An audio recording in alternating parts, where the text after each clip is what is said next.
Sahabat semua, mungkin banyak yang bertanya, bagaimana Andalas Cendekia ini berdiri? Dan kenapa namanya Andalas Cendekia?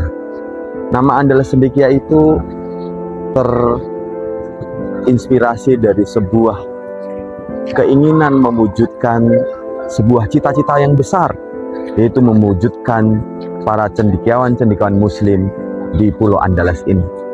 Karena kita melihat Pulau Andalas lahir para pahlawan-pahlawan yang luar biasa, seperti Buya Hamka, Muhammad Nasir, Agus Salim, dan sangat banyak sekali. Sehingga kita menginginkan bahwa Andalas, Pulau Andalas lahir ke depan layaknya mereka, sehingga kita memberikan nama Andalas Cendekia. Dan setelah berjalannya waktu, kami berpikir dalam sebuah lembaga harus ada prinsip, harus ada sebuah fondasi, harus ada sebuah value, nilai-nilai yang harus dijunjung tinggi. Maka kami pun menelurkan sebuah prinsip Andalas Cendekia. Prinsip Andalas Cendekia ini ada 7, sahabat semuanya. 7 ini terinspirasi dari 7 ayat suratul Fatihah. Ingin tahu bagaimana 7 ayat atau 7 prinsip Andalas Cendekia? Yuk kita dengarkan yang satu ini.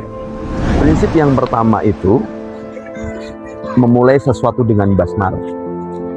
Kenapa begitu?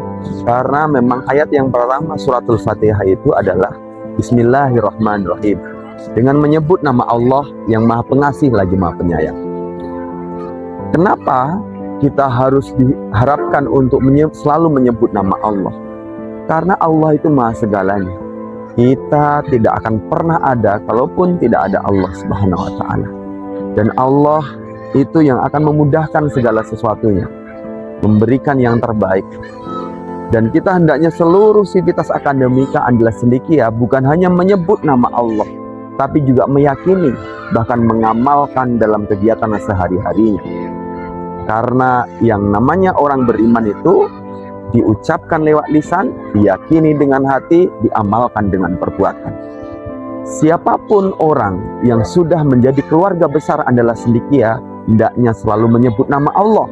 Bukan hanya menyebut, tapi meyakini dan juga mengamalkan.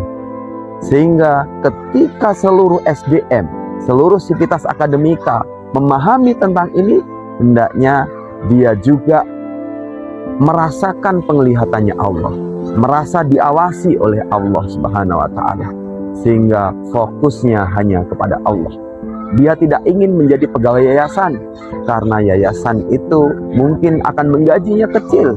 Tapi kalau dia ingin menjadi pegawainya Allah, maka gajinya Allah itu tanpa batas. Memulai sesuatu dengan basmalah bukan hanya disebutkan, tapi juga diyakini dan juga diamalkan dalam kegiatan-kegiatan kita. Sehingga dia tidak merasa diawasi oleh makhluk, tapi hanya merasa diawasi oleh Allah. Dia tidak ingin bekerja karena makhluk, tapi dia bekerja karena Allah. Dengan begitu dia akan melayani sepenuh hati karena Allah, melayani dengan penuh seksama, dengan maksimal, dan memberikan yang terbaik kepada siapapun yang datang ke Andalas Cendekia ini. Mungkin itu siswanya, mungkin itu wali murid, dan siapapun yang datang ke Andalas Cendekia. Mungkin hanya itu dulu yang perlu saya sampaikan. Prinsip yang pertama adalah memulai sesuatu dengan basmalah. Assalamualaikum warahmatullahi wabarakatuh. Sampai berjumpa kembali di Andalas Cendekia.